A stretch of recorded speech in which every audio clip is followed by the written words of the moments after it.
আপনি কি জানেন তায়েফের গেটে আমার রসুলকে 21 দিন দাঁড় করিয়ে রেখেছিল? হ্যাঁ, সাহাবায়ে কেরাম বলে, ইয়া রাসূলুল্লাহ, আর কতদিন দাঁড়িয়ে থাকবেন ইসলামের দাওয়াত পৌঁছানোর জন্য? আমার রসুল বলে, তাইফের জমিনের মধ্যে যতদিন পর্যন্ত গেট না খুলে আমি ততদিন এই জায়গায় দাঁড়িয়ে থাকবো। 21 দিন আমার রসুলকে তাইফের জমিনের গেটের সামনে দাঁড়িয়ে রেখেছে। তখন আমার রসুল বলে, আমি ইসলামের দাওয়াত তাদের কাছে দিয়ে যাব। আমার রসুলকে তাইফের ময়দানে তিনবার বিহস করেছে পাথর মেরে মেরে যুবকেরা। আমার রসুল হার ছাড়ে না, ইসলামের দাওয়াত তাদের কাছে পৌঁছিয়েছেন। সে নবীর উম্মত হয়েছেন, সে নবীর উম্মত হিসাবে দুনিয়াতে এসেছেন। সে নবীর কাজ কি করতেছেন? একবার কি ভেবেছেন সে নবীর শাফায়েত কি আপনি হাসরের ময়দানে পাবেন?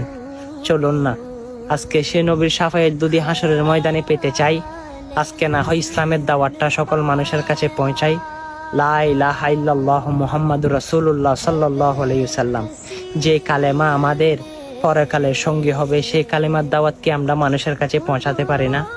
হয়তো অনেক মানুষ শুনবে, অনেক মানুষ নেকির অধিকারী হবে। সৎকায়ে জারিয়া হিসাবে প্রতি হরফে 10 নেকি হলে কত নেকি আপনি পেয়েছেন?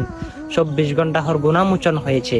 সেই কালেমা সকল মানুষের কাছে ছড়িয়ে দিবেন। আমিন।